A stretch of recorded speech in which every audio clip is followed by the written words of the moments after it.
Okay na guys. So I'm giving the floor to the group 2 for reporting.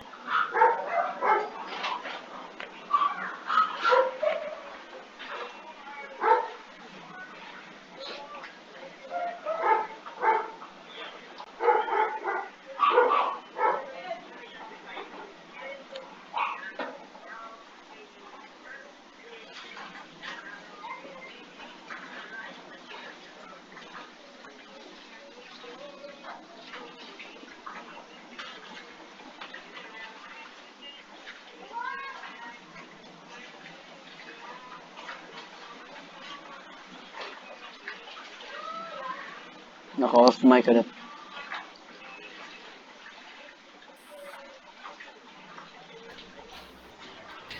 Sorry. So, good morning, everyone. Our topic for today is static equilibrium and elasticity. So, we are the group 2 from BSIE 1F, and my group mates are Reynalyn S. Para, Melvin Nick Ortiz, Gia Erica Pungautan, Angelica Restauro, and Mary Ann Tribunalo. So the topic outline of our topic is the conditions for equilibrium, more on the center of gravity, examples of rigid objects in static equilibrium, and elastic properties of solid. The first subtopic is the conditions for equilibrium, which will be reported by Rinalyn Esfara, which is me. So I am Rinalyn Esfara. I will report the conditions of equilibrium. So first, let us have an overview about equilibrium. So what is equilibrium? A simple mechanical body is said to be in equilibrium if it experiences neither linear acceleration nor angular acceleration, unless it is disturbed by an outside force. So there are three kinds of equilibrium. Transitional equilibrium, when the sum of all external forces acting on the object equals to zero, experiencing zero overall acceleration. So translational equilibrium, meaning wala jud siya ni move. Rotational equilibrium, it tells us that angular acceleration about any axis must be zero. Net torque acting on the object must be zero. So wala siya angular acceleration or walay movement nga ni rotate siya. Next is static equilibrium. So static equilibrium is the object is at rest relative to the observer and so has no linear or angular speed. So static equilibrium is just a combination of translational equilibrium and rotational equilibrium. The main topic for today is the static equilibrium. So the conditions for static equilibrium. So for extended objects, so kung maglibog mo unsa ng extended objects is the length of an object has one or more important dimensions. For example, pareha aning naa sa picture. Kani siya. Mo siya example sa extended objects. So object modeled as particle, instead of using objects, we can replace them with a single point. So yung ani. Usually, this is used in a lab kung mag-experiment sila. So for extended objects, the conditions for it to become static equilibrium is net force must be equal to zero and net torque must be equal to zero. For object modeled as particle, the only conditions is for net force to be equal to zero since this helps to eliminate the extraneous motion. So ang net force na lang ang gipangita nga nay force nga gi-apply. So next is, let us know more about force. So balik na lang ni, kaya naman tani sa una. So force is a push or pull upon an object resulting from the object's interaction with another object. Whenever there is an interaction between two objects, there is a force upon each of the object. So the formula of force is equals to mass times acceleration. So the formula of net force is equals to summation of F is equals to F1 plus F2 up to Fn. So another net force is F normal force plus force due to gravity. So magamit ni silang duha kani siya if there are more than one force applied to an object. Kani siya magamit nimo siya if kana bitaw mag-alsa kag butang kanang ipa-up nimo. Mao na siya magamit ang naay due to gravity. So there is an example of exerting force. Kani pulling an object and pushing an object. So, di ba, ang atong main topic today is equilibrium man. Dapat may zero ang force, may zero ang torque. So, the main question is, when will net force equals to zero? So, net force be equals to zero if two forces of equal magnitude are applied at the same point or at the center of the mass. So, kani daw, these two person gives the same magnitude at different sides. So, mahimo ning one side is positive and one side is negative with the same value in plus nimo equals to zero. So, net force is zero. Kani siya, net Newton's third law of motion. For every action, there is an equal but opposite reaction. So, sa diri nga part, kay, as the person pushing, kung pila to ang magnitude na yang gihatag, this stone or object will also give the same magnitude of force na gihatag ani, but only opposite. So, mang may tabo, negative ni ang dire sa stone niya. Positive dire with the same magnitude, add 0. So next is torque, also called moment of force. It is tendency of a force to rotate the body to which it is applied. Measure of how much a force acting on an object causes the object to rotate. So there are two formulas of torque. So torque is equals to R if torque is equals to R times F niya dapat perpendicular ang F sa R. Next is torque is equals to R times F times sine theta. Next is net torque is equals to summation of all the torque. So next, let us visualize what is torque. Unsa man jud ay mahitabo sa object if nag-perform siya og torque. So yung ani.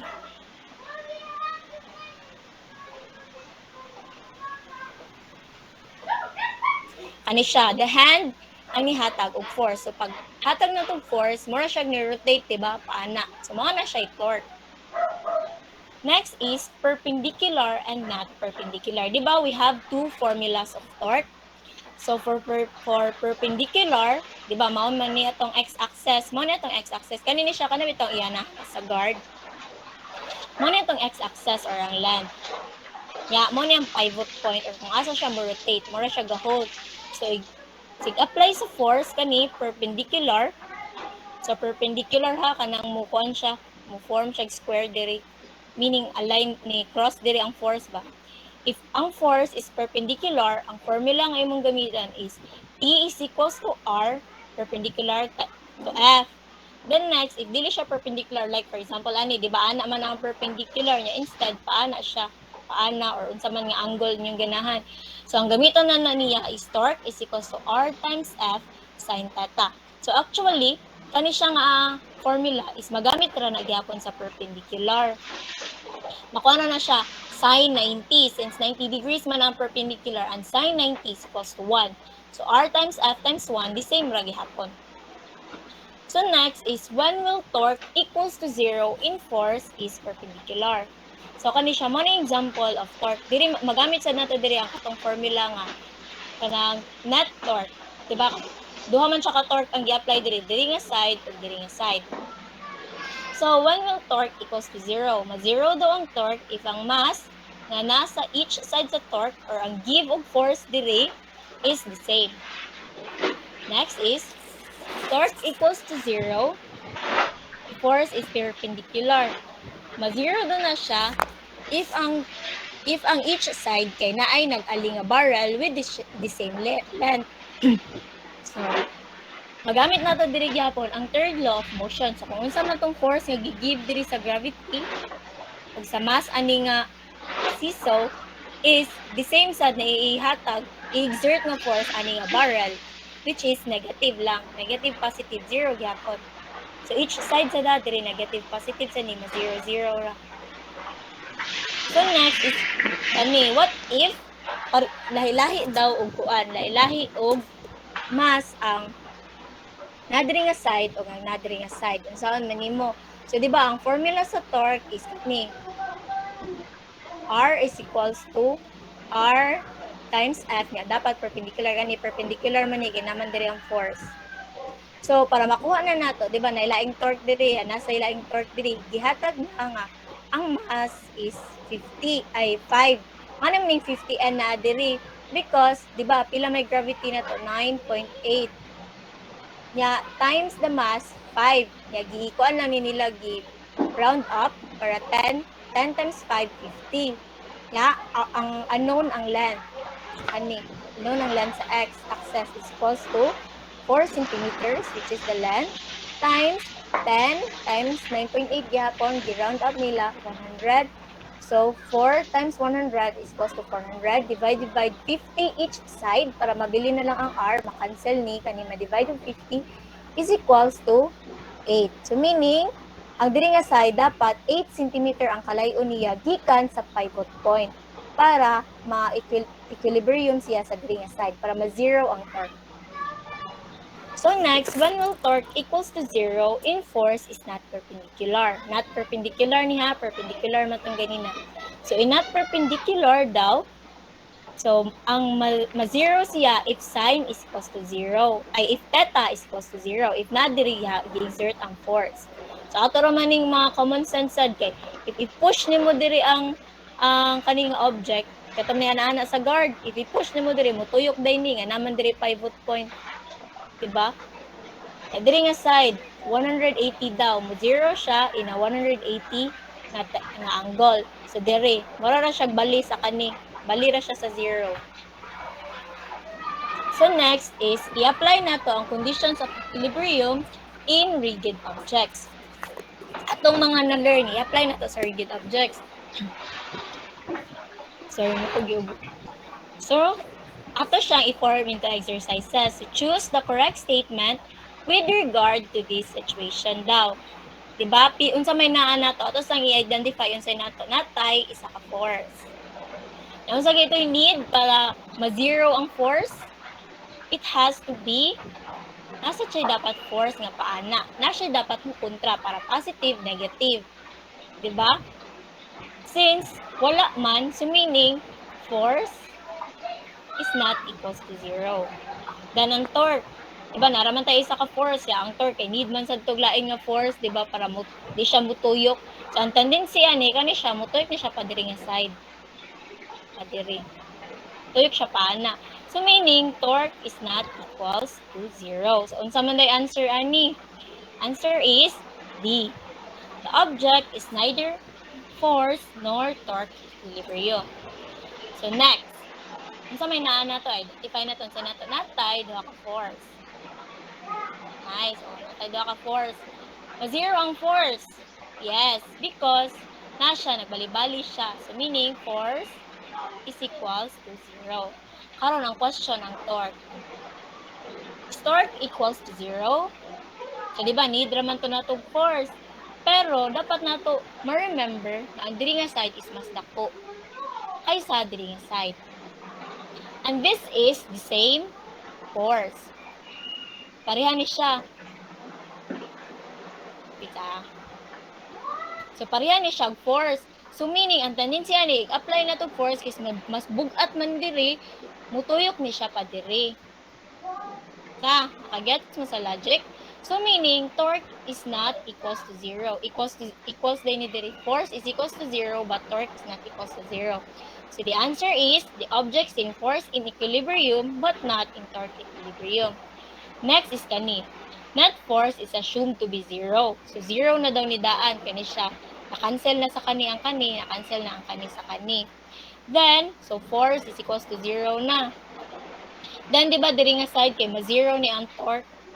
Kay since ika-add mo sa force diri, di siya mutuyok. So meaning, torque is equals to 0 sad. So ang answer ana is, the object is in both force and torque equilibrium. So, unsa may take away nato sa atong kanang exercises? So the main concept that we're trying to say is, regardless the number of forces that are acting, if an object is in translational equilibrium, and if the net torque is 0 about one axis, then the net torque must also be 0 about any other axis. So next is, there must be a symmetrical force with the same magnitude acting on an object for net force to be equals to 0. So the next topic will be reported by Melvin Nick Ortiz. So, good morning, everyone. Thank you, Ms. Renalyn, for the introduction. And at this point, we will be talking about the center of gravity. So, next, please. So, before I proceed to my topic, allow me to show you a video about the center of gravity. Center of gravity. Try to balance a piece of cardboard on your fingertip. What do you observe? We observe that there is only one point on which the cardboard can be balanced. This point, where the cardboard can be balanced, is called the center of gravity of the cardboard. Thus, the center of gravity is the point through which the resultant of the weight of all the particles of the body acts. So, based sa video kay, ang center of gravity is the point where you can balance an object to your finger. Diba? Then, sa akong topic na mo-proceed ta later kay mapakita na to, makuha na to ang center of gravity through some computations. So, next please. So, first, let's define first the center of gravity and mass. So, every object is associated with special point called center of gravity, where all gravitational forces acting on various mass elements is equals to the gravitational force acting on the center of the gravity. The center of gravity of the object is located at the center of mass as long as the g is uniform over the entire object. The g there is the gravitational acceleration. So, based sa definition sa gravity is ang mass elements daw sa usa ka object i-add nimo ang gravitational forces nag-act ana nila kay equal siya sa gravitational force nga nag-act sa center of the gravity. So para ma-explain na to further, please kuha ng slide next. So let's prove them through computation. So atong mapakita ang x coordinate ang atong mapakita dire na ang center of mass kay located jud siya sa center of gravity, or ang center of gravity located jud sa center of mass. So next please. So suppose natin naning object. Guys, so ang cm mao na siya ang center of mass, and ang m1, m2, m3 mao na siya ang mga various mass elements, which are the kaning ang x ug y diha kay mao na ang x coordinates sa every mass diha. So mao na siya ang location sa every mass element, and ang o diha mao na siya ang access point or pivot point. So mana, and at that time gi-assume na to na ang gravitational force is uniform over the object. So next please. And karon makita na to ang formula sa x coordinate o sa y coordinate sa center of mass. So the formula for the x coordinate of center of mass is equals to m1 x1 plus m2 x2 plus m3 x3 and so on and so forth. If naamang gani kay daghan nga particle, i-add lang dyan na nimo siya all over m1 plus m2 plus m3 plus so on and so forth, or equals to summation of m sub I times x sub I with index I all over summation of m sub I with index I. So simply ang kuan na niya kay mass times the location, mass times the x coordinate all over the mass. So inana ra siya, and same goes sa atong y coordinate. Pero ang imuhang kuan lang ana, ilisdan lang nimo ang tanang x coordinate into y. Kay y man ato gipangita, y coordinate man sa center of mass. So same ra gyud siya og process. So next please. So now let us consider the situation where the gravitational force was exerted on each particle. So sa diri daw nga point, wala na to gi-assume nga gravitational force is uniform sa over the object. Then karon gi-consider na nato ang gravitational force na nag-act upon sa every mass elements diha. So each particle contributes to the torque of the object to the access point. So makita nato di ba ang giingon nali if na ay force pwede sad og torque if naatay access point. Yan naman access point na O, yan naatay force so torque. So nani sila torque. Then the torque of each particle is equals to mi gi xi or m sample diri sa particle 1 m1 g1 x1 mao na siya is equals to the torque na siya where g is the value of the gravitational acceleration of an object at the position of the particle. So every particle dira kanang m1 m2 m3 na sila ila-ilahang gravitational acceleration. Okay, ila-ilahan sila og position, di ba? So, ang mg is equals to m1 g1 plus m2 g2 plus m3 g3 and plus so on and so forth is equals to gravitational force at the center of gravity. So, mg diha ang capital M niya g is the gravitational force acting upon the center of the gravity. Di ba? Gravitational force ng mg, di ba? Kay kuan mass times gravitational acceleration. And ang M1, G1, M2, G2, M3, G3, mauna sila ang mga gravitational forces na nag-act sa every particle. Sa particle 1, particle 2, particle 3. Mauna sila. So, next please. So, karon magkuha na ta sa x coordinate sa center of gravity. 'Di ba sa kani nga left side dire sa equation, sa left side sa equation kay mao na siya ang 'di ba M1 G1 M2 G2. 'Di ba nag-state dito ganina previously nga is equals to capital MG. So capital MG is the gravitational force acting on the center of the gravity times the xcg which is the x coordinate mo na siya ang torque nga nag-torque sa center of the gravity. Diba mo na siya torque. So in the right side mo na siya ang torque nga sa each particle. Sa every particle mo na siya ang mga kuan sa M1 G1 particle 1, M1 G1 X1, particle 2 M2 G2 X2, particle 3 M3 G3 X3. Then mo na siya. Then karon ato nang para mabili na to ang xcg diha para ma-isolate na to siya i-divide na to all over both side og M1 G1 M2 G2 M3 G3 sa right side diha sa mag-divide sa diha. So ang ato ng equation karon is xcg is equals to M1 G1 X1 plus M2 G2 X2 plus M3 G3 X3 plus so and so forth all over M1 G1 plus M2 G2 plus M3 G3 plus so and so forth. So simply ang equation na niya kay summation of all torque all over summation of all the gravitational forces. Then on the next equation makita na to nga gi-factor out na to ang G kay since ang gravitational forces kay naaman present man siya sa numerator o denominator so gi-factor out na to siya. Then ma-cancel out na siya. Cancel. So we will leave with equation of xcg is equals to m1 x1 plus m2 x2 plus m3 x3 plus so and so forth all over m1 plus m2 plus m3 plus so and so forth.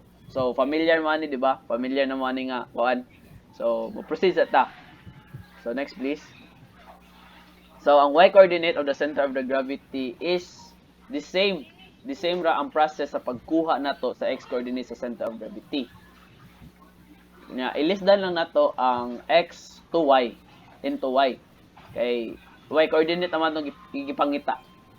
So, next please. So, di ba, makita na to, dire sa left side, x-coordinate of the center of mass, kana, o ang x-coordinate sa center of gravity, kay the same, di ba? Makita na to. Di ba, diha. And sa right side, makita na sa nato ang y-coordinate of center of mass, o y coordinate of center of gravity kay the same. Therefore, we can conclude that, next please.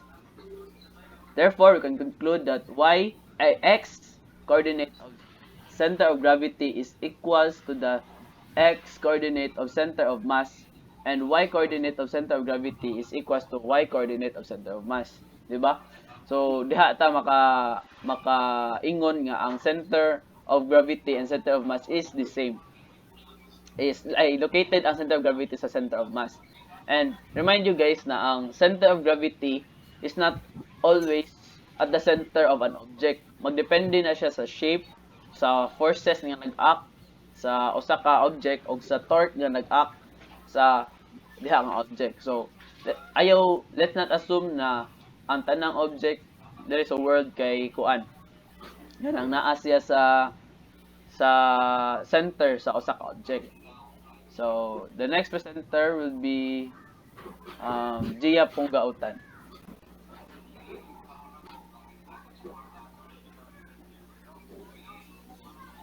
So, good morning guys. I'm Gia Erka Punggautan and I'll be discussing two examples of rigid objects in static equilibrium. So, next slide please. So, before we go to the examples, I will first discuss the problem-solving strategies. So, in working static equilibrium problems, we must recognize all the external forces acting on the object because failure to do so may result in an incorrect analysis. So, when analyzing an object in equilibrium under the action of several external forces, we can use the following procedures. So, first is draw a simple, neat diagram of the system. Next is isolate the object being analyzed, draw a free body diagram, then show and label all the external forces acting on the object, indicating where those forces are applied. So we must remember that do not include forces exerted by the objects on its surroundings. So for the system that contains more than one object, draw a separate free body diagram for each one. And also try to guess the correct direction for each force. So the third one is establish a convenient coordinate system and find the components of the forces on the object along the two axes. Then apply the first condition for equilibrium. So we must remember to keep track of the signs of the various force components. So the fourth one is choose a convenient axis for calculating the net torque on the objects. And also, remember that the choice of the origin for the torque equation is arbitrary. So therefore, choose an origin that simplifies your calculations as much as possible. And we should also note that a force that acts along a line passing through the point chosen as the origin gives zero contributions to that torque, and so it can be ignored. Lastly, the first and second condition for equilibrium gives a set of linear equations and containing several unknowns, and these questions can be solved simultaneously. So if the directions you selected for a force leads to a negative value, we should not be alarmed because this merely means that the direction of the force is opposite of what we've guessed. So next slide, please. So let's go to example number 1, which is a weighted hand. So a person holds a 15 Newton sphere in his hand. The forearm is horizontal as shown in figure 1. The bicep muscles is attached 3 centimeters from the joint and the sphere is 35 centimeters from the joint. So find the upward force exerted by the biceps on the forearm and the downward force exerted by the upper arm on the forearm and the acting at the joint, and neglect the weight of the forearm. So next slide, please. So we simplified by modeling the forearm as bar as shown in figure 1. So where F is the upward force exerted by the biceps and R is the downward force exerted by the upper arm at the joint. So from the first condition for equilibrium, we have with upward as the positive y direction, the summation of F sub y is equals to F minus R, where F is the upward force and R is the downward force, minus 50, which is the weight of the sphere, is equals to 0. So from the second condition for equilibrium, we know that the sum of the torques about any point must be 0. So with the joint O as the axis, we have the summation of torques equals to F times D, where D is the distance of the biceps from the joint minus gravitational force times L, where gravitational force is also the weight of the sphere and L is the distance of the sphere from the joint. So ato nang i-substitute ang tanan given. So, mao to ma-F times 3 centimeters minus 50 Newton times 35 centimeters is equals to 0. Then, to isolate the F, ato i-move ang kaning 50 Newton times 35 centimeters from left to right. Then, to finally isolate the F, kay ato i-divide both sides by 3 centimeters. So, after calculating, we'll come up with the answer. F is equals to 583 Newton. So, this value for F can be substituted into our equation number 1, which is the summation of F sub y, katong makita nga naay number 1. So, mao to 583 Newton minus R minus 50 Newton is equals to 0. And to isolate the R, ato siya move from left side to right side. Then, after subtracting ang 53 ug ang 50, kay nanatay answer nga 533 Newton for R. So, as this example shows, the forces at joints and muscles can be extremely large. So, next slide, please. So let's go to example number 2, which is negotiating a curve. So in A, estimate the magnitude of the force F a person must apply to a wheelchair's main wheel to roll up over a sideward curve. The main wheel that comes in contact with the curve has radius R and the height of the curve is H. And in B, determine the magnitude and directions of R. So next slide, please.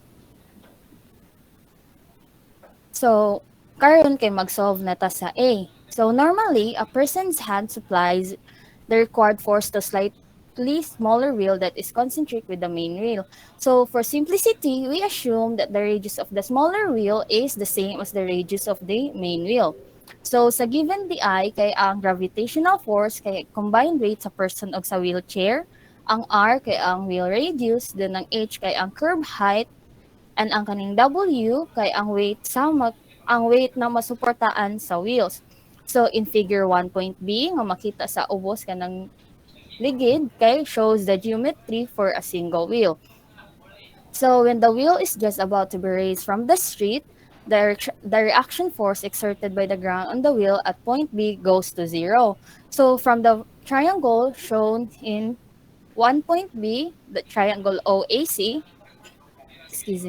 we see that the moment arm D of the gravitational force mg acting on the wheel relative to point A is D is equals to square root of R squared minus R minus H squared is equals to square root of 2RH minus H squared. So the moment arm of F relative to point A is 2RH. So therefore, the net torque acting on the wheel about point A is gravitational force times D minus force times 2R minus H is equals to 0. Then after ana, kay ato na to ipang substitute ang mga given.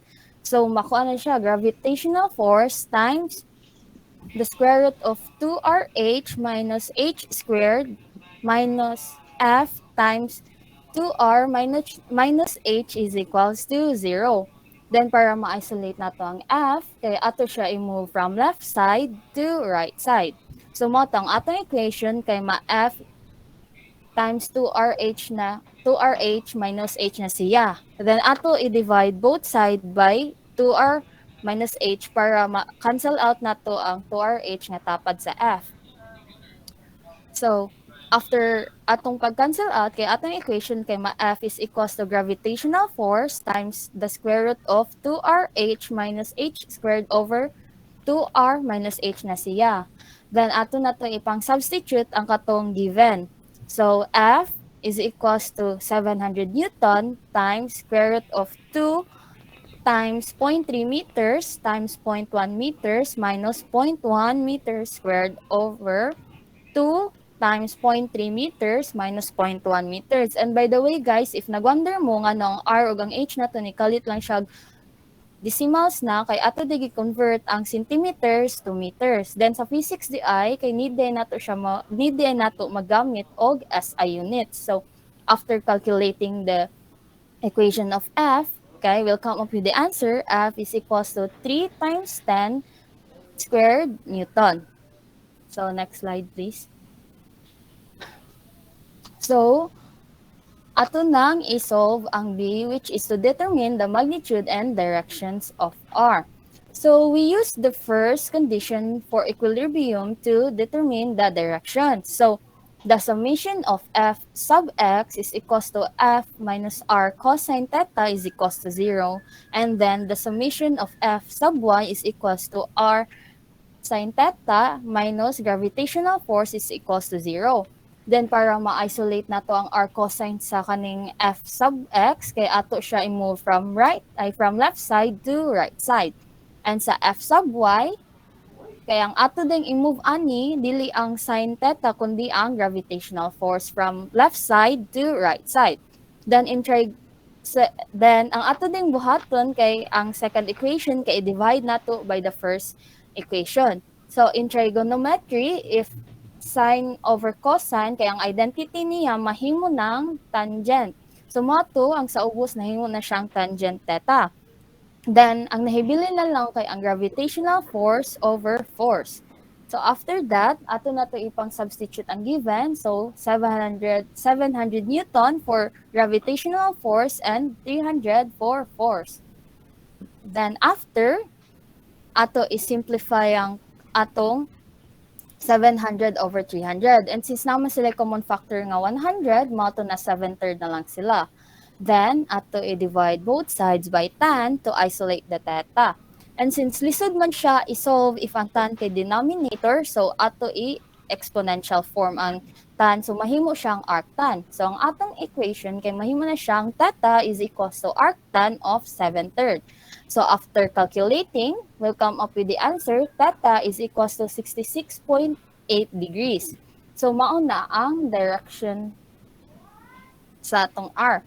So then after, ato na isolve ang R mismo. So we can use the right triangle shown in figure D.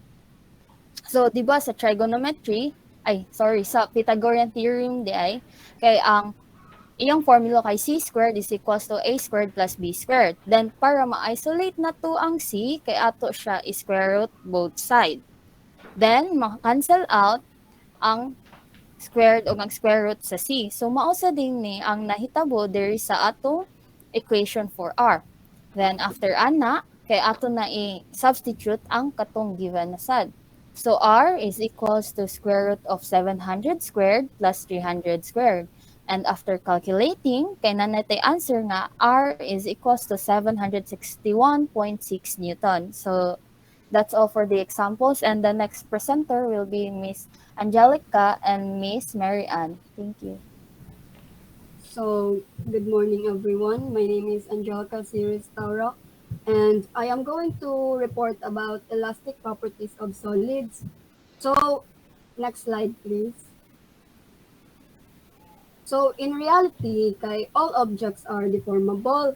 It is possible to change the shape or the size or both of an object by applying external forces. So, as these changes kanang takes place, internal forces in the object resist the deformation. So, tanan object ma-deform by applying external forces. So, kanang I will discuss kanang the concepts of stress and strain. So, stress and strain are fundamental concepts that are used to describe how a body responds to external loads. So, stress is defined as a quantity that is proportional to the force causing a deformation.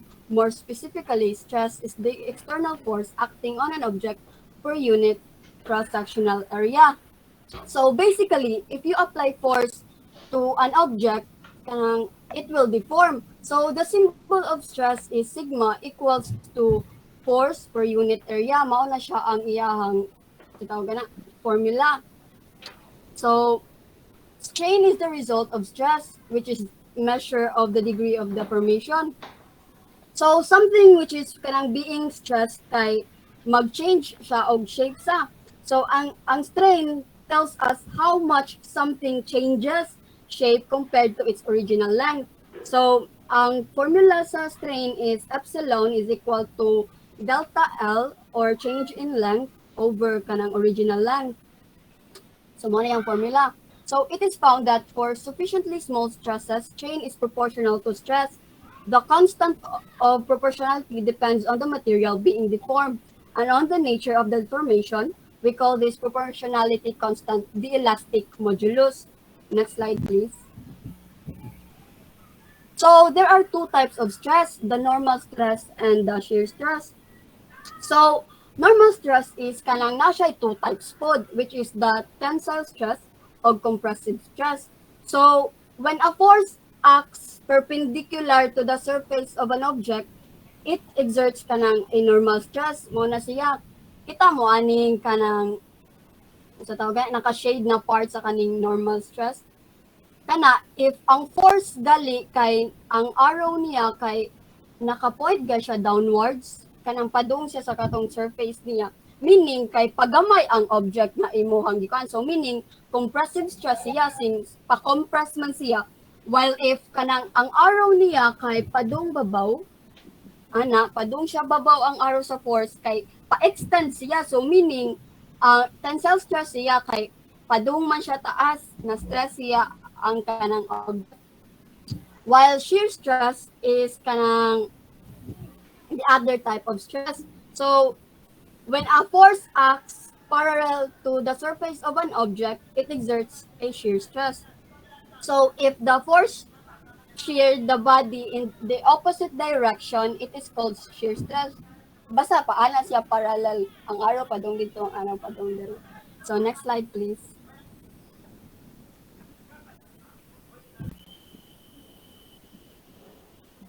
So, the elastic modulus is therefore defined the ratio of the stress ay kanang wala na next.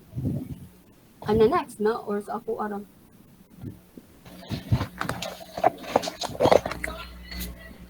Oo nga, sang TV lagi. Pa.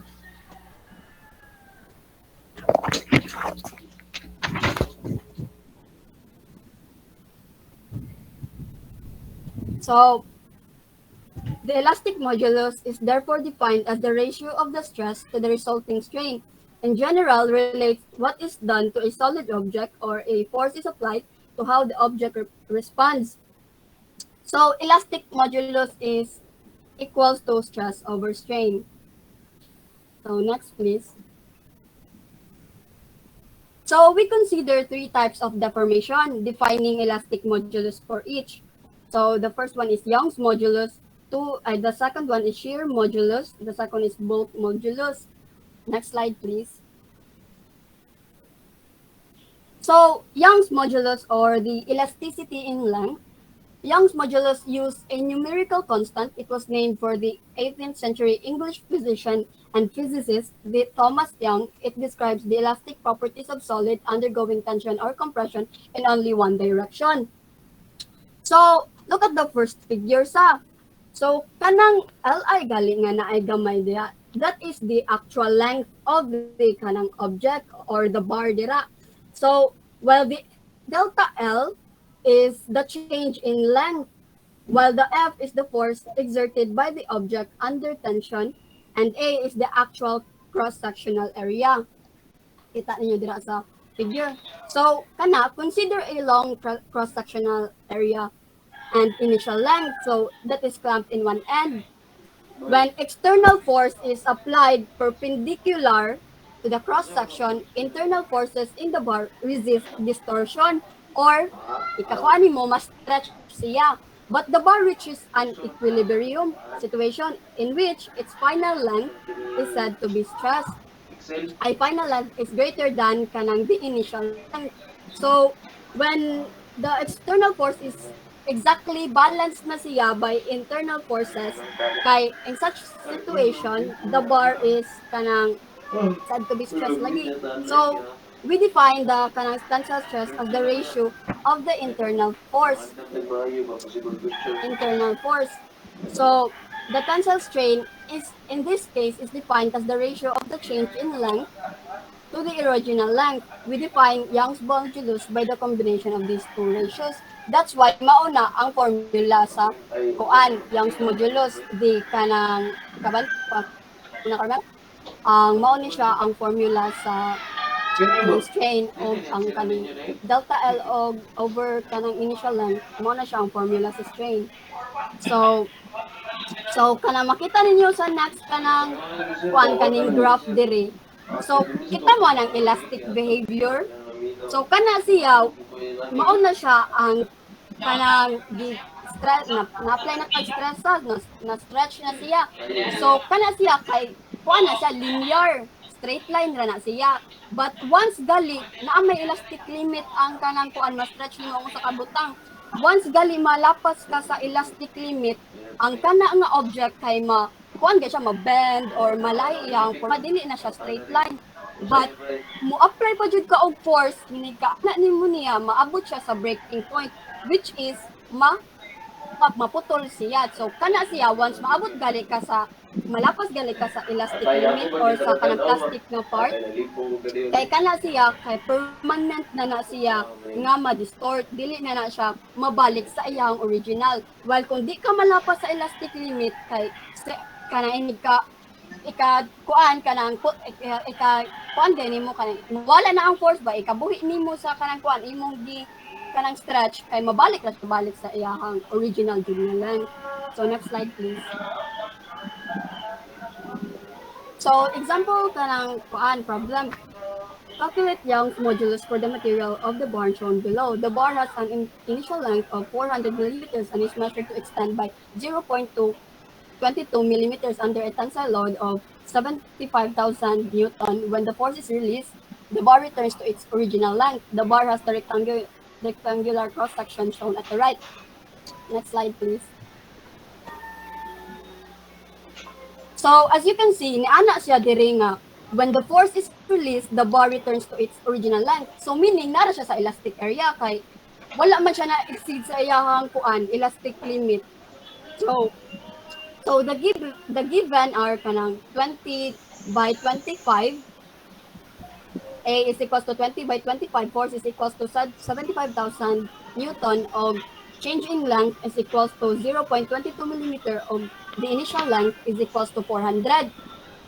So, as what I've said, ang solution sa kuan kanang Young's modulus is stress over strain. So, kanang sigma is equals to force divided by cross-sectional area. So, ang F kay 75,000 divided by 20 by 25 millimeters squared man na siya. So, mao na ni gamit og kanang megapascals diri. So, is equals to 150.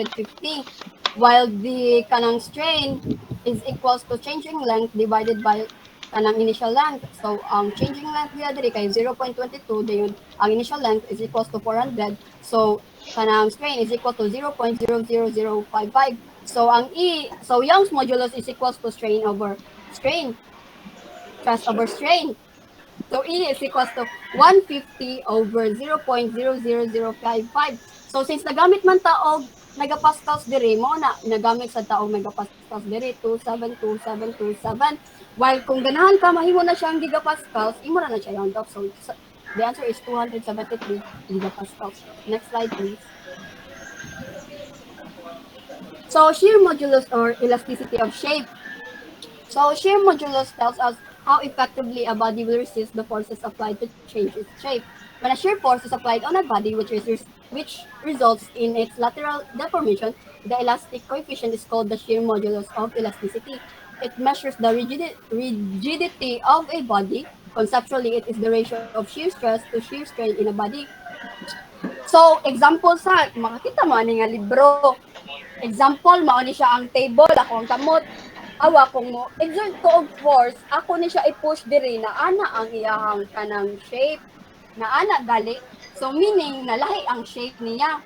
So, ang kaning kanang ang kanang measurement sa diri to diri katong point niya nga starting point kay is delta x na siya mo na siya ang change in distance. While ang height kay ang height sa object nga imong gi kanang ana.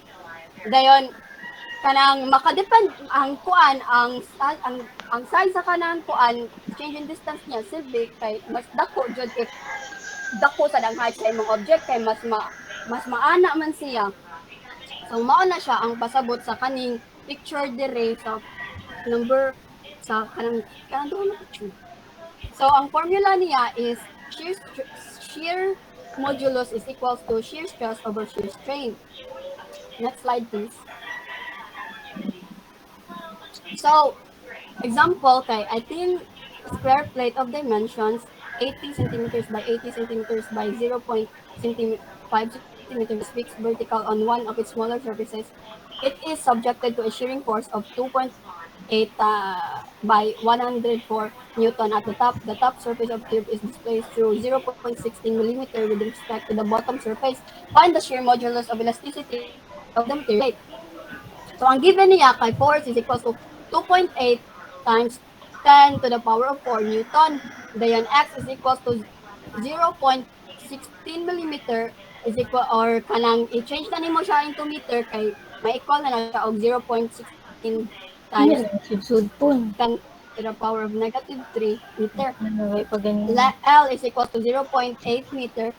A is equal to 0.8 times 0.5 times 10 raised to the negative 2 meter squared. So, mo na siya ang solution. So, imo na siyang i-substitute. So, the answer is 3.5 times 10 kanang to the power of 10 pascals. That's all. Thank you. The next reporter will be Mary Ann Tribunalo. Thank you, Ms. Staro. I'm Marian Tribunalo from Group 1. I will tackle about bulk modulus. So, to begin with, bulk modulus is defined as the proportion of volumetric stress related to the volumetric strain of a specified material while the material deformation is within the elastic limit. So, to put in more simple words, the bulk modulus is nothing but a numerical constant that is used to measure and describe the elastic properties of a solid or fluid when pressure is applied on all of the surfaces. So, bulk modulus characterize the response of an object to change in a force of uniform magnitude applied perpendicularly over the entire surface of the object. So, as shown in the figure, the box, when a solid is under uniform pressure, it undergoes a change in volume but no change in shape. So, this cube is compressed on all sides by forces normal to its 6 faces. So, let's consider this box. As you can see, the applied force is equal to all sides. So, ang box, ma-deform siya when it comes to its volume mo, kuan siya mo, gamay. Pero iyang shape is maora Japon. So, the process nga ga-apply sa forces, mao na siyang gitawag nga stress, volume stress. So, the volume stress is defined as the ratio of the magnitude of the total force exerted on the surface to the area of the surface. So, the quantity P is equal to force over area is called pressure. If the pressure on an object changes by an amount of delta P is equal to delta F over area, then the object will experience a volume change. The volume strain is equal to the change in volume divided by the initial volume. Thus, we can characterize the volume or bulk compression in terms of the bulk modulus, which is defined as B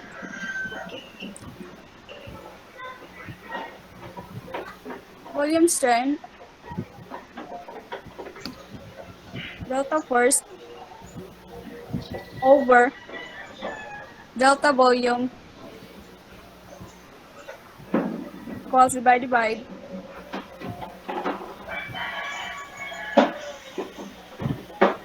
minus sign that appears in the equation is for consistency to ensure that B is a positive quantity.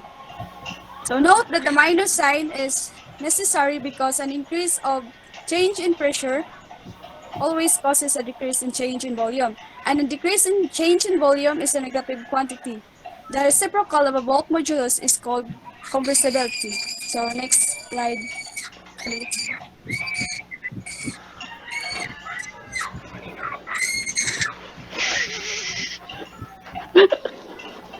Sige, chagit eh.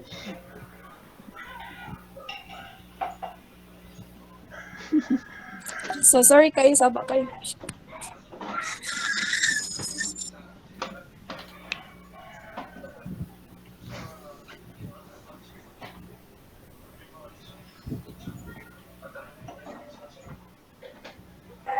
So sorry to kayo.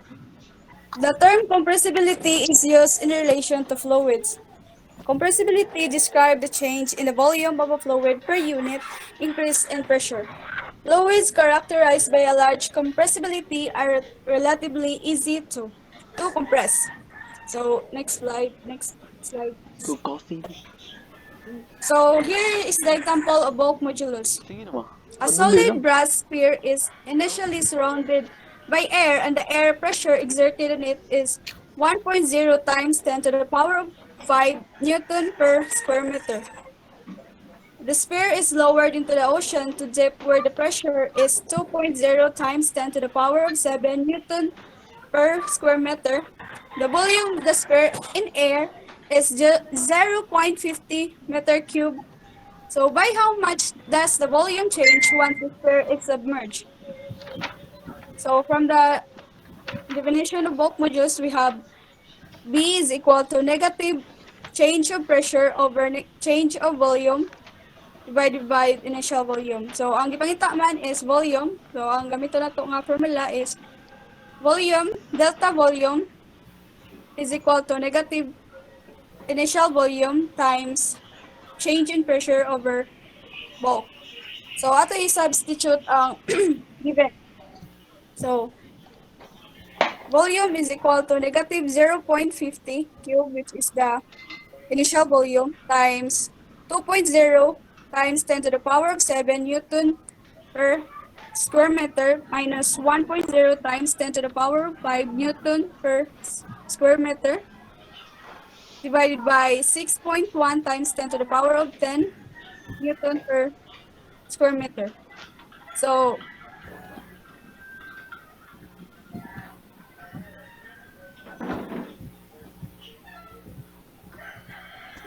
low. Na, donggan pa ko. Oh, Mary Ann.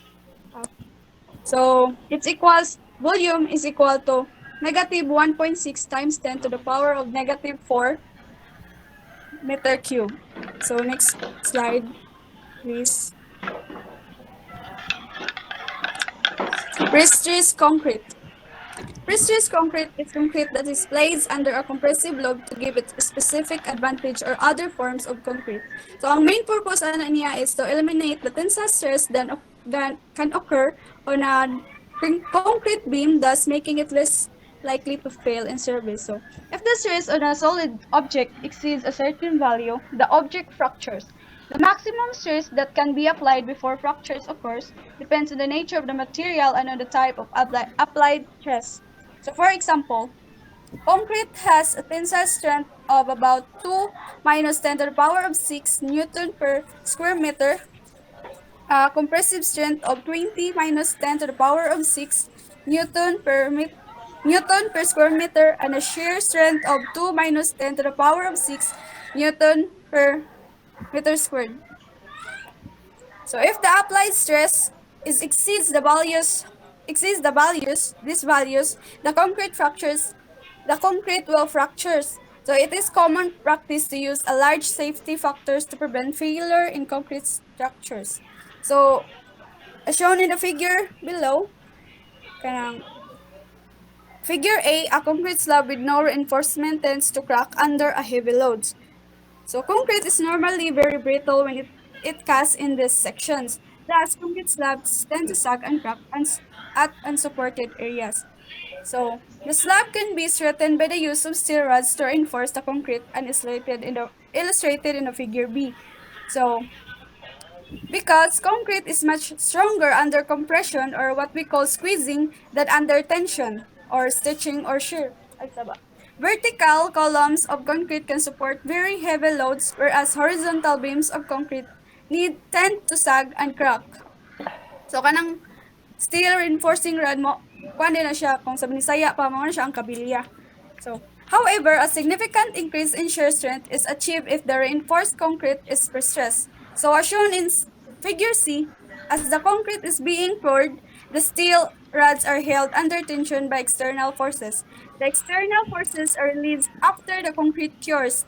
So, this results is in a permanent tension in the steel and hence a compressive stress on the concrete. This enables the concrete slab to support a much heavier load.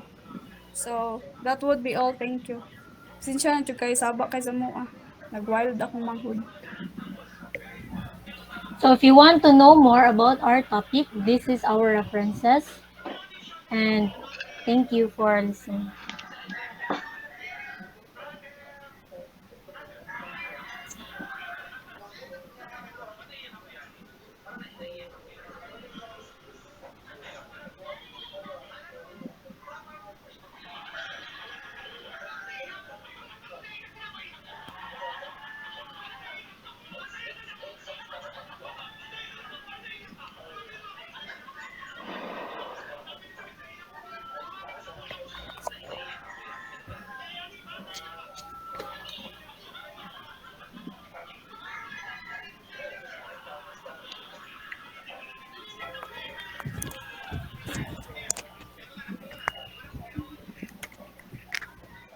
Muna the group 2.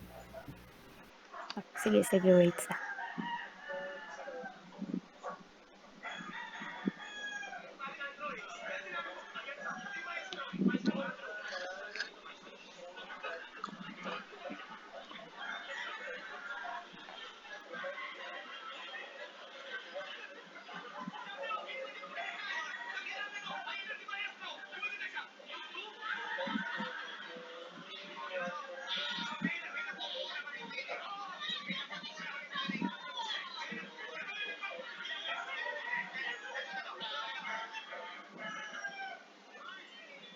So, guys, good day. We are group 3 and we are gonna tackle about thermodynamics. So, before we start, mag-prayer sa ta.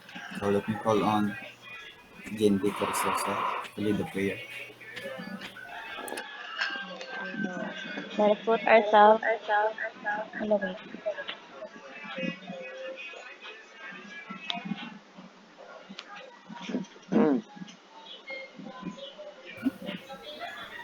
So let us put ourselves in the presence of the Lord in the name of the Father, the Son, and the Holy Spirit. Amen. Dear Lord, thank you for this opportunity. Thank you for helping hand through all my education. Thank you for bringing me to this stage. I pray that you continue to bless and keep me through this new adventure. Give me the wisdom and strength to overcome new challenges. Help me choose the best and enhance my career path. Guide us to get all the necessary information I need to be successful. Help me focus on my goals and not be distracted by anything. Thank you. Amen. So, yes, madungog ra ko, guys. Oh, Dars. Madungog radars. So, let me introduce my group mate first. So, me, myself, Batukan Darwin, Carisosa Jen D, Abel Deverlet, Jimenez Clarence. So, thermodynamics. Next,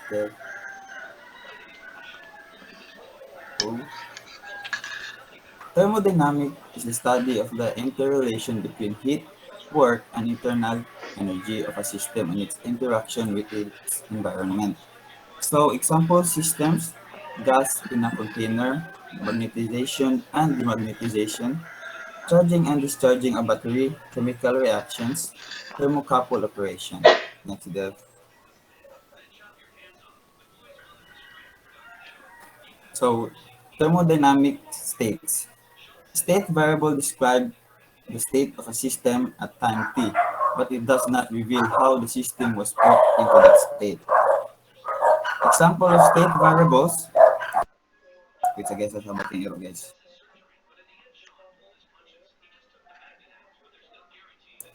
Example of state variable. So P equals pressure or PA or N over M squared. So T equals temperature, also known as K. V equals volume or M cube. N equals number of moles, and U equals internal energy or joules. Next, Dev.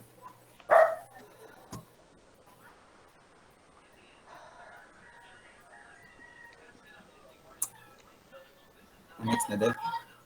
So, classical versus statistical. Classical thermodynamics concerns the relationship between bulk properties of matter. Nothing is examined at the atomic or molecular level. Statistical thermodynamics seeks to explain those bulk properties in terms of constituent atoms. The statistical part traits the aggregation of atoms, not the behavior of any individual atom. Next, Dev.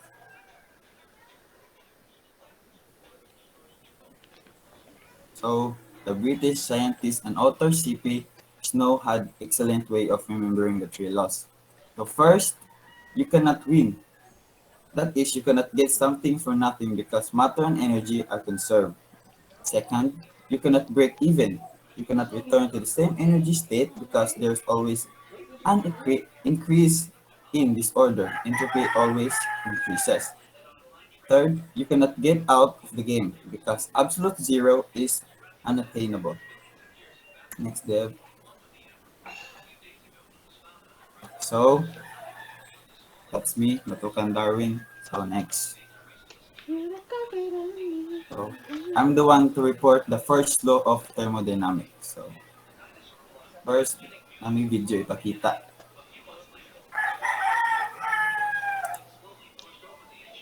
I-play them. Ma-play them.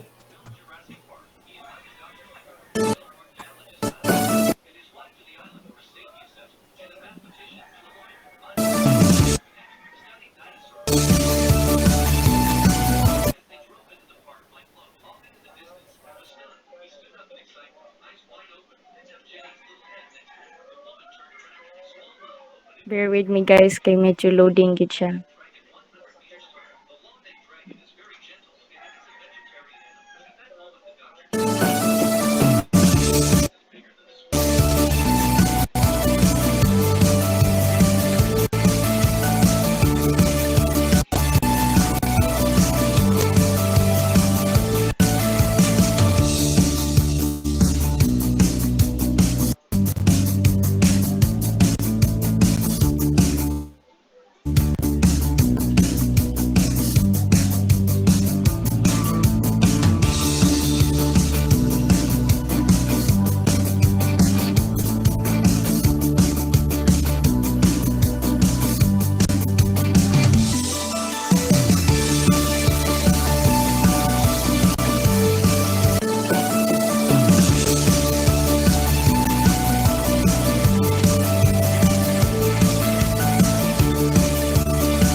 So, naklaro lang video guys. So, next slide, Dev.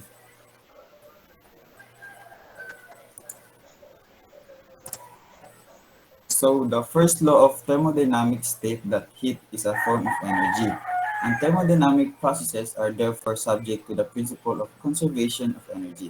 This means that heat energy cannot be created or destroyed. According to Britannica, it can, however, be transferred from one location to another and converted to form other forms of energy. So, as you can see sa video guys, katong wala pa nabot nga og init nga tubig ang langgana or katong wala pa naigo og init ang bottle, di ba? Ang balon kay luyat pa kaayo. Kali wala pa napasa nga energy, di ba?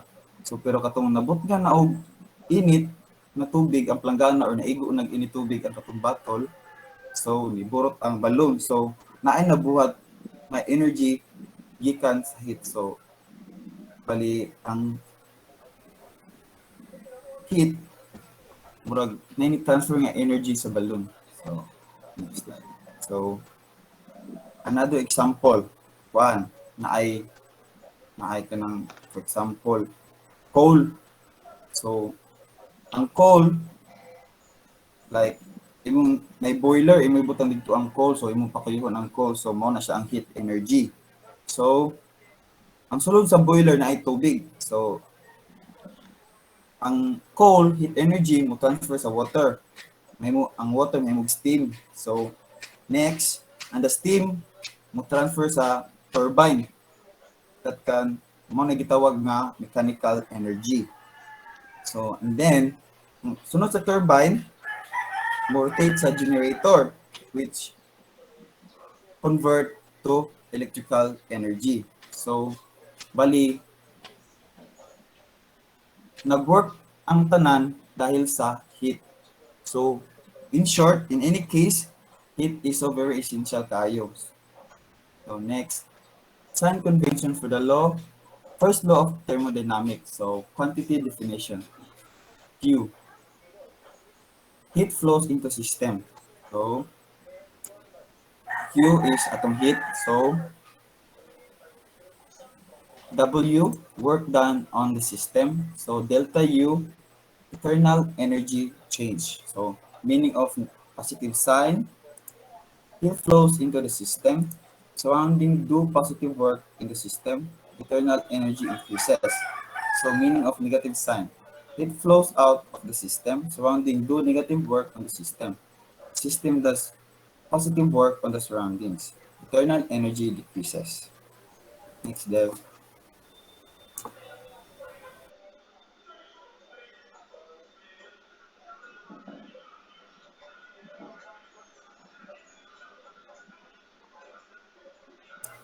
Next slide, Dev. Ako nang next. Wala pa nakita. Wait sa. Wala pa mananig. So, napatay lang example. For example, sa sun. So, ang heat sa sun matransfer sa plant. So, ang plant matransfer sa animals. So, ang animals contain mupasa sa chemical like gas, or ang plants baron mupasa sa chemical like gas, or ang plants or animals na ay chemical. So, ang chemical makapasa siya og 3 element like electrical energy, electricity, o mechanical energy. Sa may naa sa electricity, lights or sounds. Sa naa sa example sa electrical energy, battery. Sa may gamit sa battery like car. So, car, kinetic energy. Diba? O wala pa nilihok ang car, kung pa na siya potential energy. O mulihok na siya, kung siya gitawag nga kinetic energy. So, example sa mechanical energy kay spaceship. Diba? Bali, mo na gamit sa heat guys. Like, ang heat jud ang magpa-work sa mga butang. Diba? So, ano ni siya? Thermodynamic processes, thermodynamic process is represented by a change in one or more thermodynamic variables describing the system. Each point on the curve represents an equilibrium state of the system. Our equation of state, the ideal gas law PV equals nRT, only decreases the system when it is state of thermal equilibrium. Next, Dev. Reversible thermodynamic process.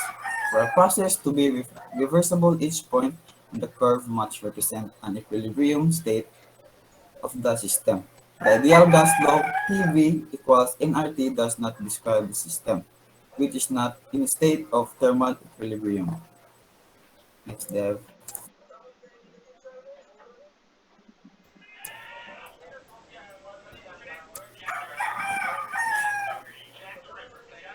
So, process.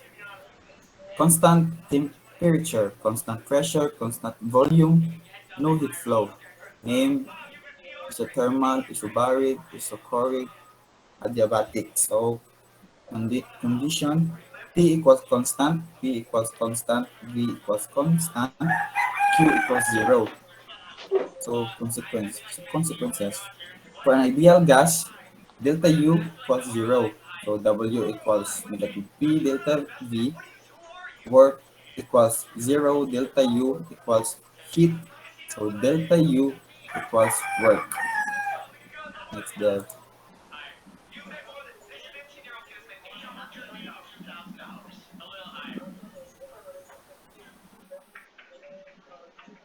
So, napoy duha diri ka example nga mo increases o decreases ang work. So, uh, so heat equals positive. So, heat equals negative, work equals positive, work equals negative. So, makasulti ta og positive ang heat o added. Makasulti ta og negative ang heat kung remove. Makasulti tag positive ang work from the word by. Makasulti tag negative ang work from the word on. So, next, Dev.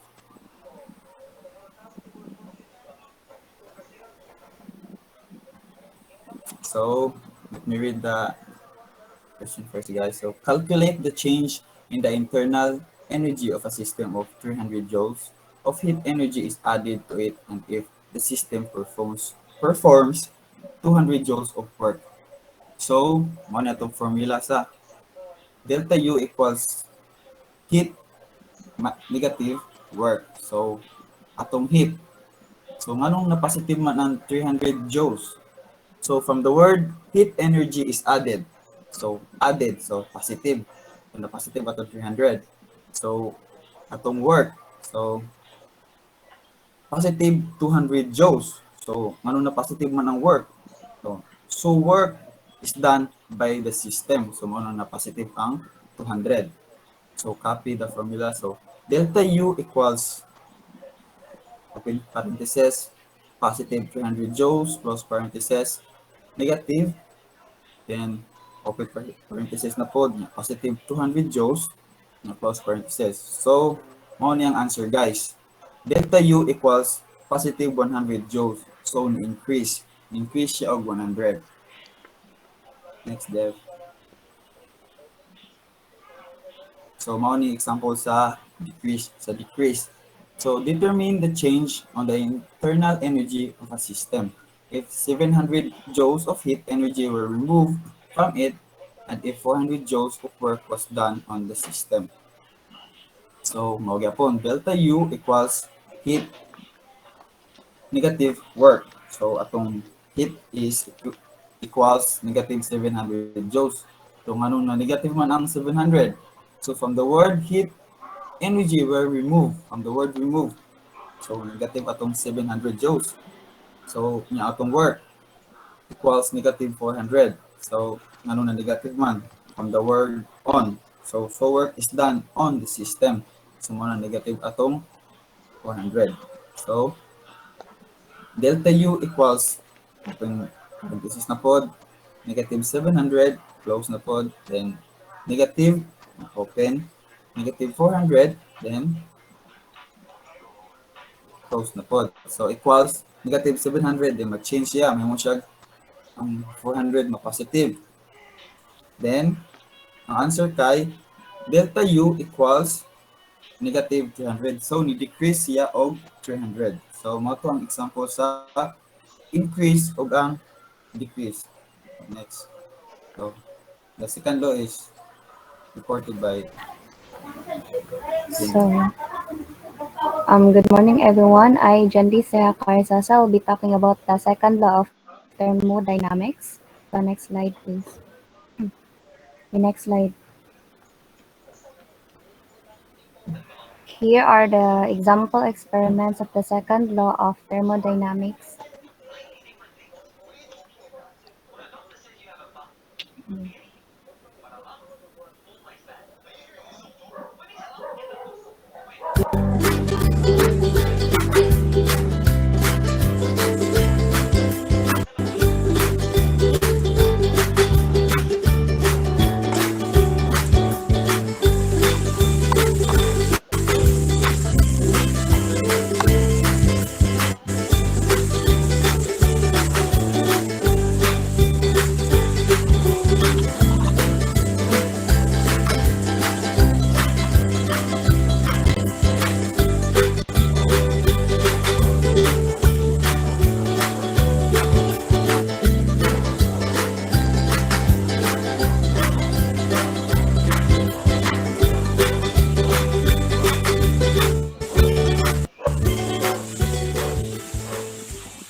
Another example of second law of thermodynamics.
Second law of thermodynamics, for a spontaneous process, the entropy of the universe increases.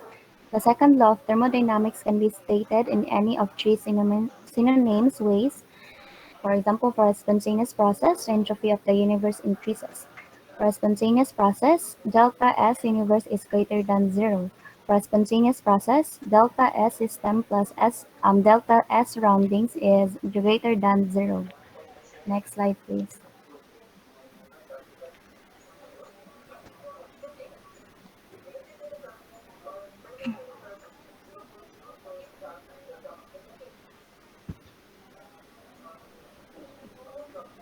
The last statement of the second law of thermodynamics divides the universe into two parts. The system, what you're investigating, and the surroundings, everything in the universe besides the system. In chemistry, the system is often a chemical reaction under investigation. To be clear, the second law does not mean that delta S reaction must be positive as delta S reaction is just the delta S system which can be either positive or negative. But if delta S reaction for a spontaneous reaction is negative, then the second law does mean that delta S surrounding must be positive and of greater magnitude in this example, so that delta S system plus delta S surroundings is greater than zero. In one sense, you can view the second law of thermodynamics as being the most important of the three. Thermodynamics, the second law of thermodynamics states that the total entropy of an isolated system, the thermal energy per unit temperature that is unavailable for doing useful work, can never decrease. Next.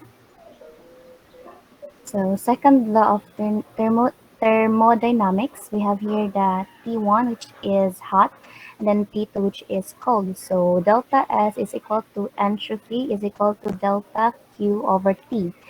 There exists a useful thermodynamics variable called entropy or S, a natural process that starts in one equilibrium state that and ends in another will go in the direction that causes the entropy of the system plus the environment to increase for an irreversible process and to remain constant for a reversible process. So SF is equal to S. So we can imagine so so S we can imagine thermodynamic process which conserve energy but which never occur in nature. For example, if we bring a hot object into contact with a cold object, we observe that the hot object cools down and the cold object heats up until an equilibrium is reached. So, example, an ice cube at zero point 0.0 degree is slowly melting. What is the change in the ice cube's entropy for each 1 grams of ice that melts? To melt ice requires 0 is equal to mLF joules of heat. To melt 1 gram of ice requires 333.7 J of energy. So the entropy change as is delta S is equal to Q over T is equal to 333.7 J over 273 K is equal to 1.22 J over K.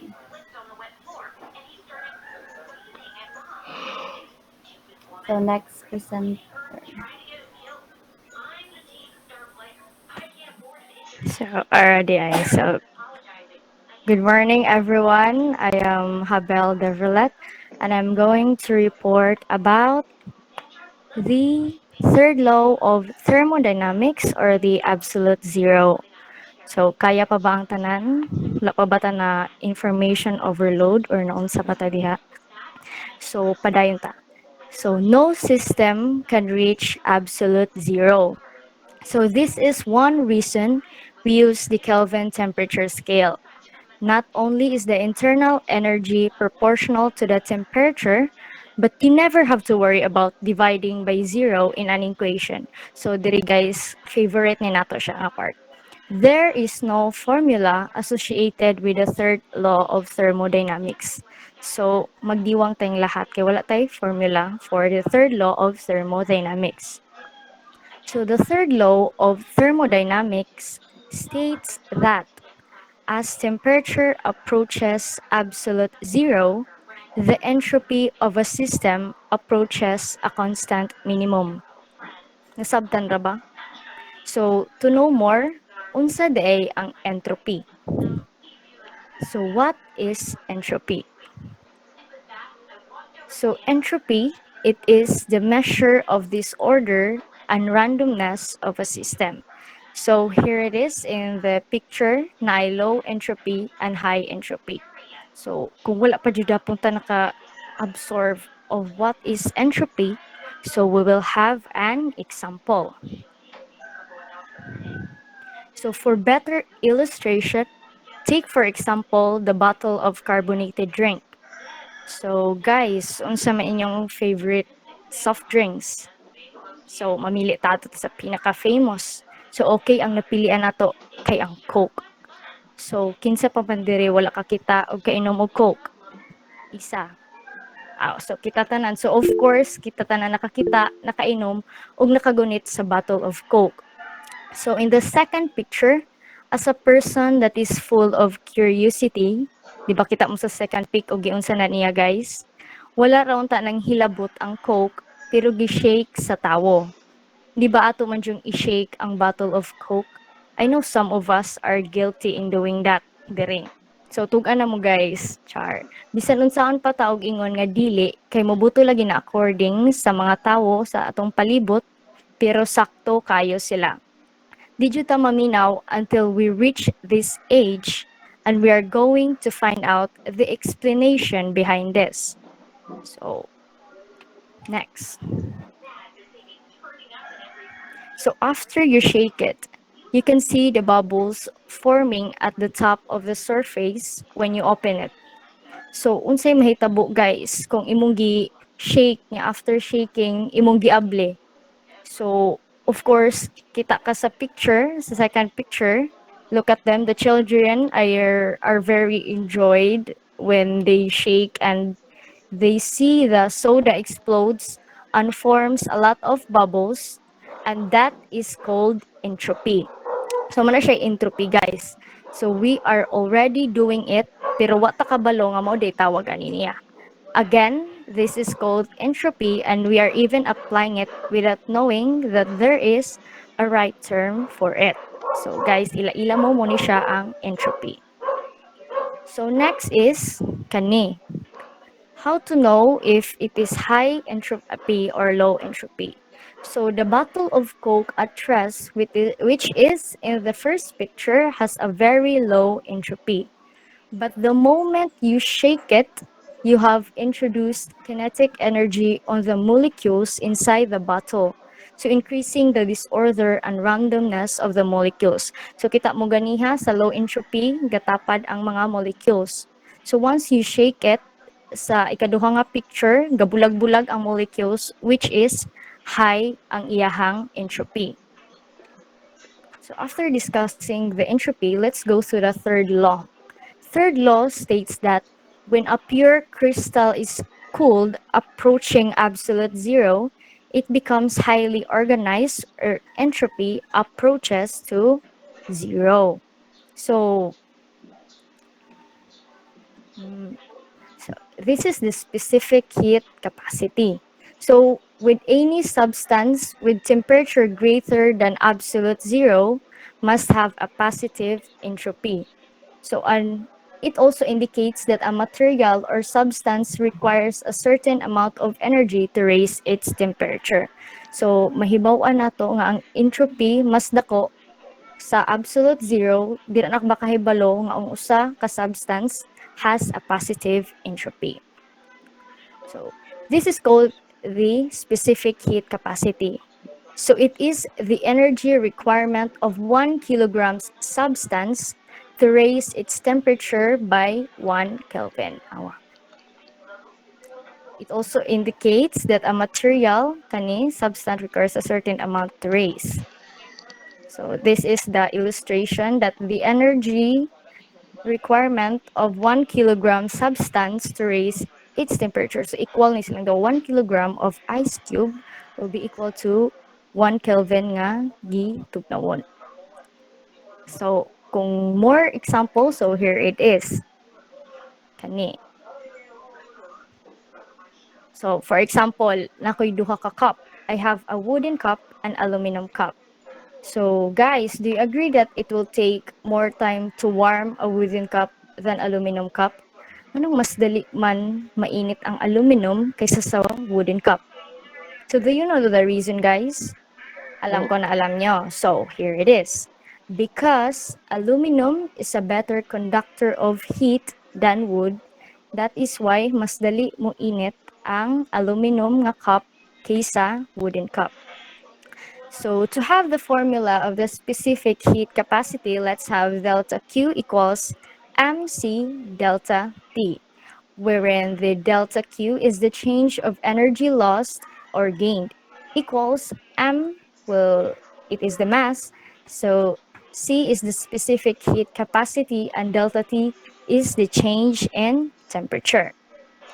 So and now let's have the coldest place in the universe. It is the Boomerang Nebula in Centaurus constellation at negative 272 Celsius or 1 Kelvin. It is only a single degree above absolute zero. So imagine unsa siya katugnaw ari nga place. So important idea to note is that absolute zero may not be able to achieve experimentally. This is because we know from the second law of thermodynamics, as what Ms. Jean Lee discussed, that heat would spontaneously move from a warmer body to a cooler body. So the object that you are trying to cool to absolute zero will be taking in heat from its surroundings. So that is why lisod kaayo experiment regarding ang third law of thermodynamics. Despite this, zero is an important theoretical concept. So mag-ila-ila ta ni Mr. James Dewar. He is one of the earliest forays into low temperature research, who was the first person who was able to liquefy and then solidify hydrogen gas. So this reached a then record low temperature of 13 degrees above absolute zero, at which point he postulated there or thereabouts our progress is barred. So next is the Prussian scientist Walther Nernst announced his heat theorem, which would later become known as the third law of thermodynamics. So, for example, guys, kaning nasa picture, fire extinguisher, gibutangan siya murag eco bag gani sa iyang opening. So this can be exploited when storing and using gases. For example, carbon dioxide as a gas has a high entropy and relatively high temperature. So sa first pick, gikuan ang fire extinguisher, of course, gipagawas ang iyahang katong murag carbon dioxides.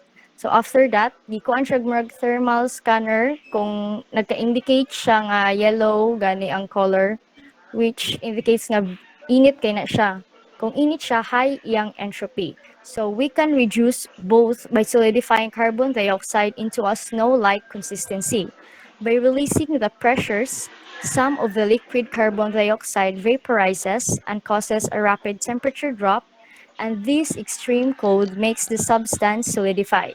So it will be made as dry ice, as you can see on the peak between kaning first and second procedures. So before I will end my discussion, I will share a fun fact. So did you know that researchers discovered an object which eventually reached to a point where it cannot get any colder? So naa ba guys? Murag ni ganihan ingon ba nga lisod kay i-experiment or i-find out na naa absolute zero temperature. Pero it is called as spin ice. So it is in which its atomic magnetic moments remained random on its absolute zero. And these may hold properties that most things do not, such as magnetic poles. And that would be all on my topic regarding third law of thermodynamics, and I hope you learn in this law. So next reporter will be Mr. Clarence Jimenez. So, thank you for that, Miss Devrelet. So, next is the zeroth law of thermodynamics. So, next, Dev. So, before we go, we will play this video. Start.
created using Powtoon.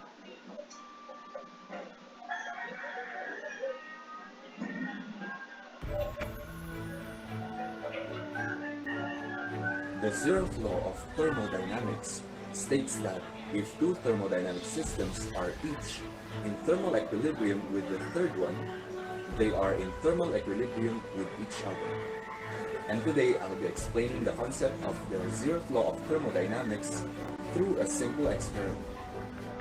For the experiment materials, we have to prepare 3 containers, one for hot water, one for cold water, and one for regular tap water, 3 thermometers, and a timer.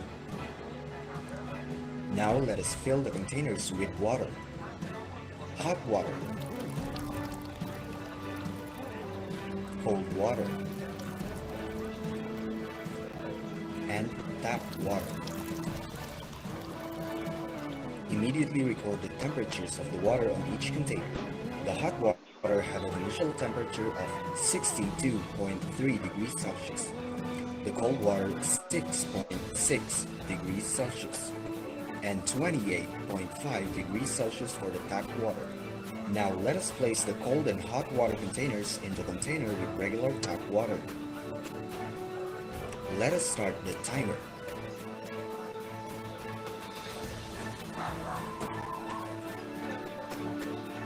After 5 minutes, the temperatures are now 48.3 degrees Celsius for the hot water, 14.5 degrees Celsius for the cold water, and 28.1 degrees Celsius for the regular tap water.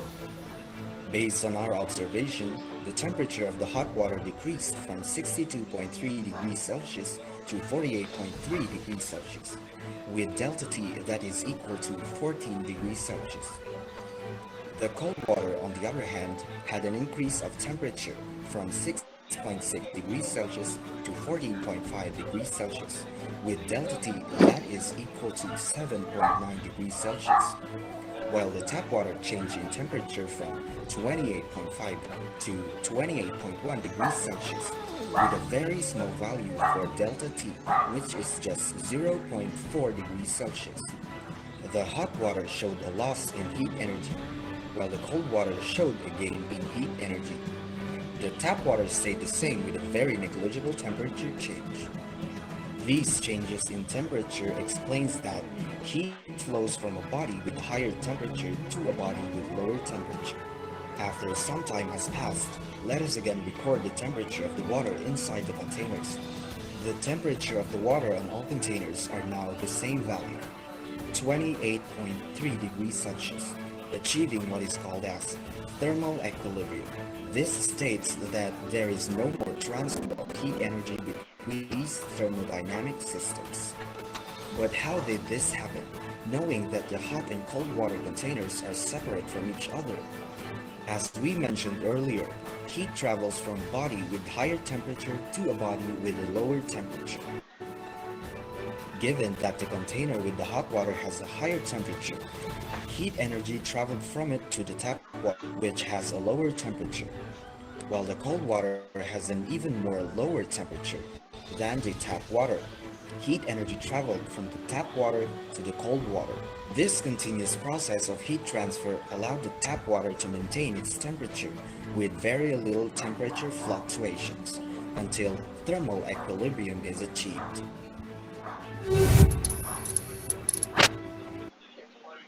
So thank you, Deb. So in the video we saw, in the first video, it it explains about zeroth law of thermodynamics.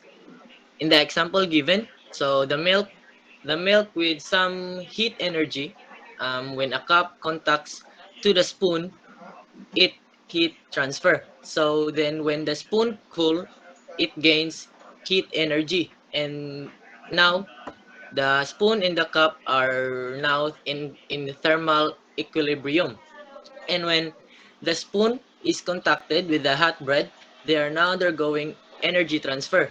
And now the cup and the spoon and the bread are now in the same temperature. So next, Dev.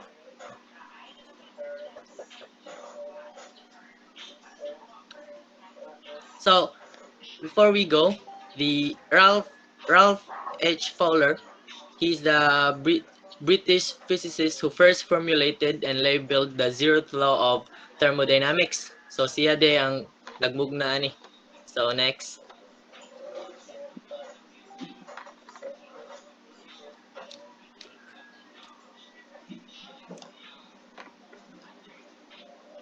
Wait sa Clars ka Jota kay loading. So tara, thank you Dev. So if two systems are in thermal equilibrium with a third system, then those two are in a thermal equilibrium with each other. So if A is in thermal equilibrium with B, which is in thermal equilibrium with C, then A and C are also in equilibrium. So in mathematics, if is equal to B and B is equal to C, then A is equal to C. So kana day siya guys. So next.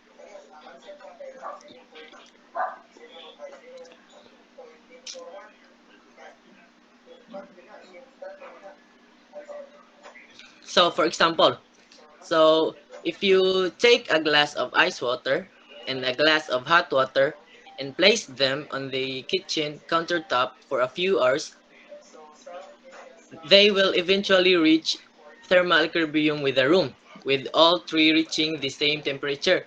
So heat can be transferred in several ways. So including if the objects are in contact with one another or if heat is radiated from source like lamp or kanang sun.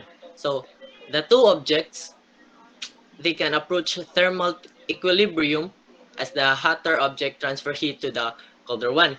So in of the glass of ice water and the glass of hot water are now in thermal equilibrium with the room. So in mathematics, the glass of ice water is equal to the glass of hot water. Mauran siya ang A is equal to B. Then the glass of hot water is equal to the room. Then the glass of ice water is now equal to the room. So B is equal to C. Then A is equal to C. So next, Dev. The first and second laws were well entrenched with an additional law was recognized. Couldn't renumber the first and second laws. If objects N A B are each in thermal equilibrium with object C, then A and B are in thermal equilibrium with each other. So allows us to define temperature relative to an established standard. So next, the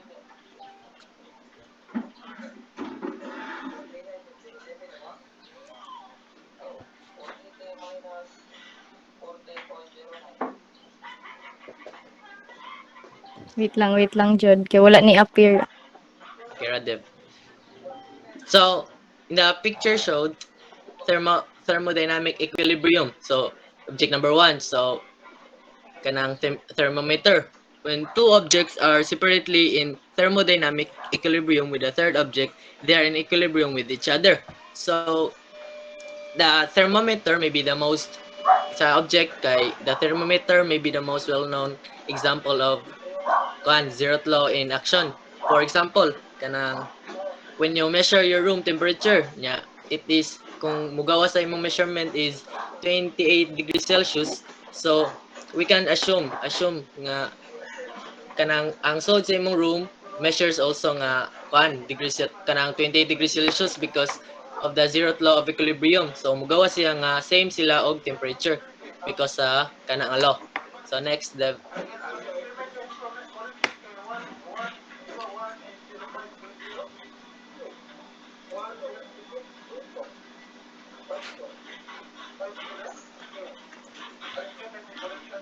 Last slide na dar ay so na.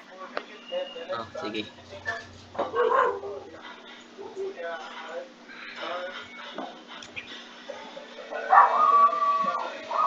Thank you.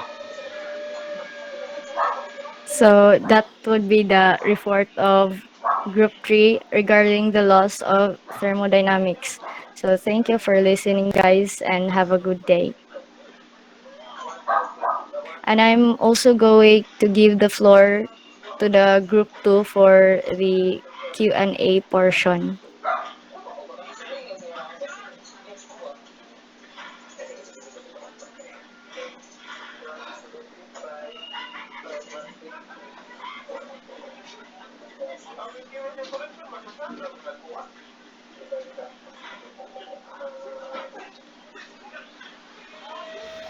So, before ta mag-start sa Q&A portion, kanang muasa ko, na ba may questions sa reporting sa group 2 ganina? Kalimutan niyo ko. Na ba may clarifications or nalibgan ato dapit? Taas lang mo guys kay anda marami mo tubag. Di may mga friend ug mga tanong siya. Mojud. Di ra may mang cancel charot. I-open sa na phone.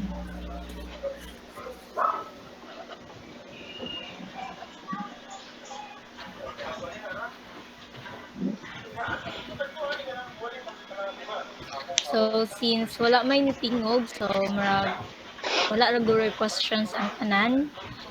So, Angelica, please ko record sa mutubag sa questions. Please list. So, proceed na ta sa atong Q&A. So, questions and answer, char. So, the first question is, all gravitational forces acting on various mass elements is equal to the gravitational forces acting on what location of the rigid objects?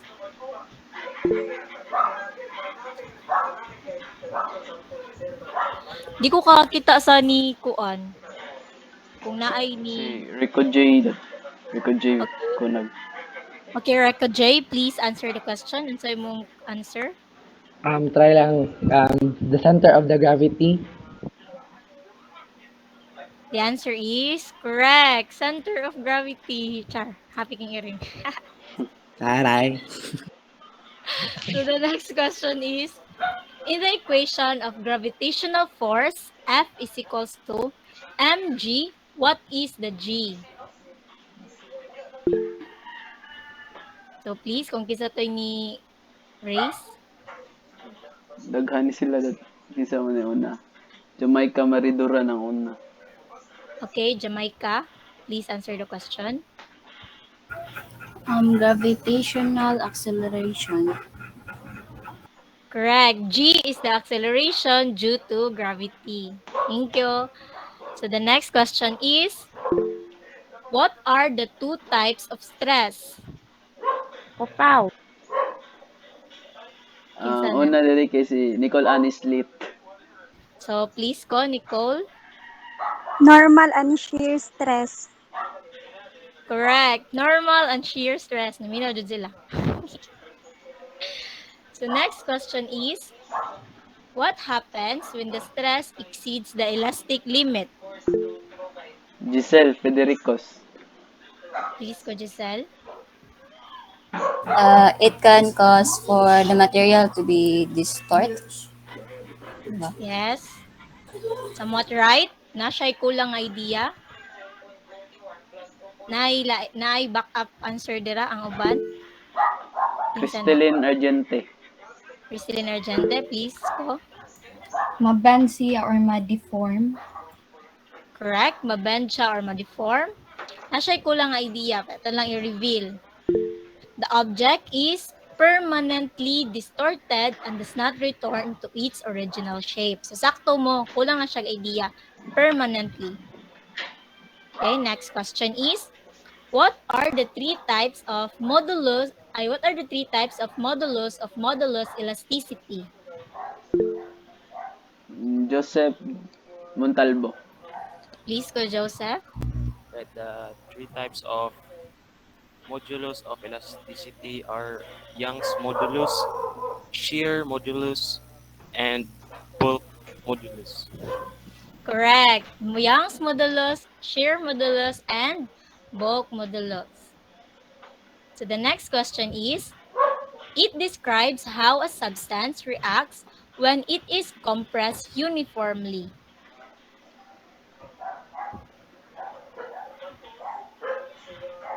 nakita?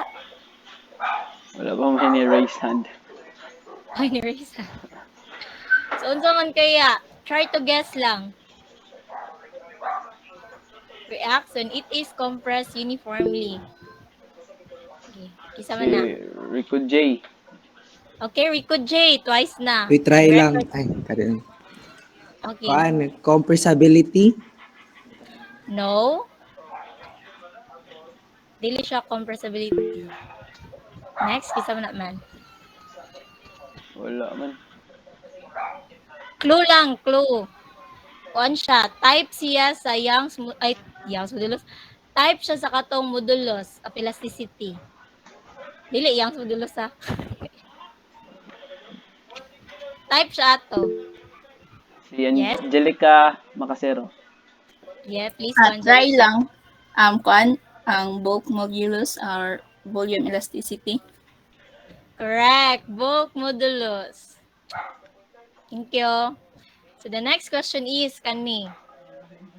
The last but not the least, choose the correct statement with regard to the situation and force to pass through the x-axis daw. Unsa man kaya?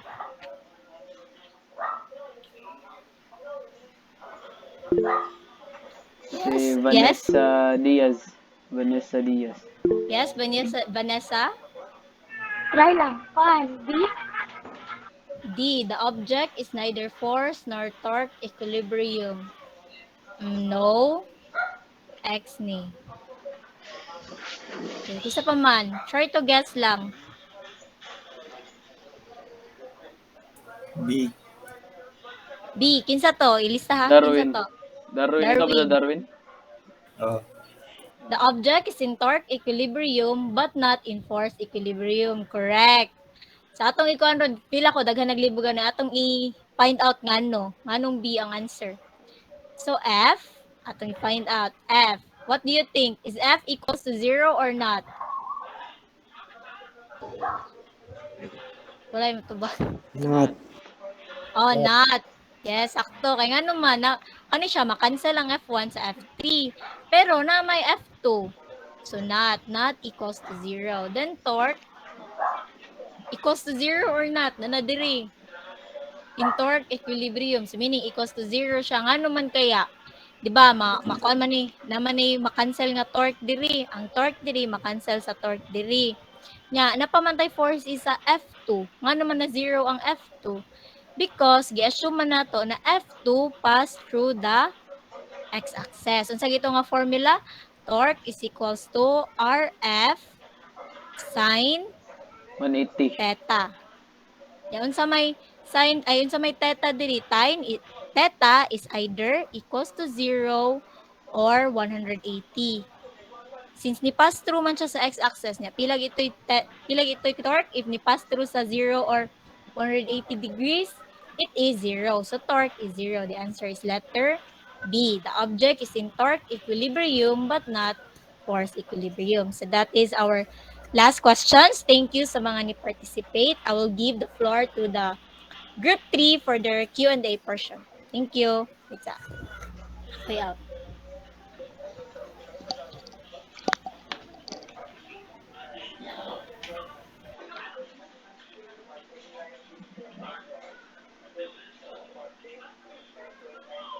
So, hello guys, regarding sa kanang report sa group 3, if na may questions, pwede ra pud mo ask.